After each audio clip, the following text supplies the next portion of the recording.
Here in front of me I got a 1982 Sabre, and this is an aftermarket windscreen for it, and it is, well, it's pretty big actually. Some of my riders may like this. It comes out, it protects the hands quite well on both sides. If it could mount a little bit lower, it would be a little bit better. Now mounting this is kind of tricky.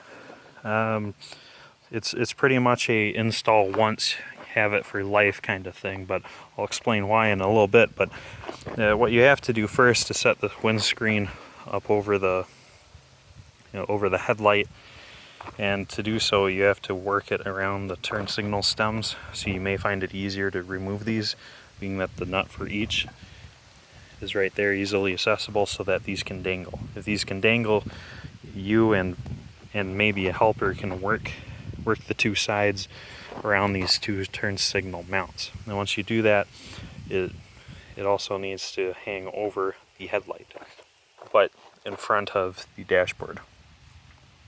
If one were to use an 84-85 Sabre headlight, which is smaller than this, fitment might be better, because it would move the whole windshield down some, which may help your hands even more.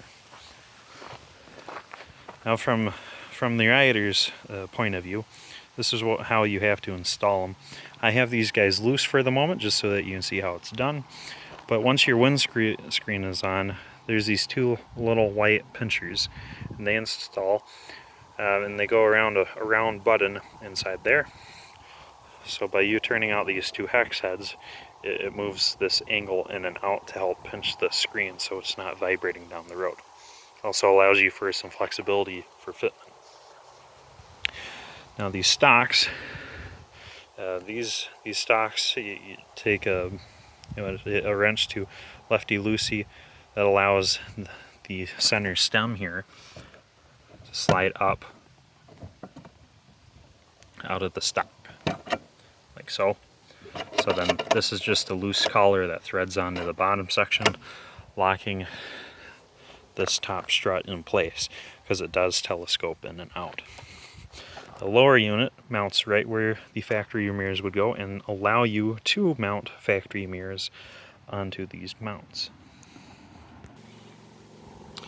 Then down inside these guys is a hex head, I should say Allen head slug, that'll tighten up on these uprights, make it snug. So these are adjustable if you go in there and loosen it up. Otherwise, they go in place of the factory mirrors, but you can still mount the mirrors on them. Mounting the mirrors is kind of tricky. You'll want to have the windshield folded forward off of these so that you install the windshield and then install these struts. Once you do that, you are done.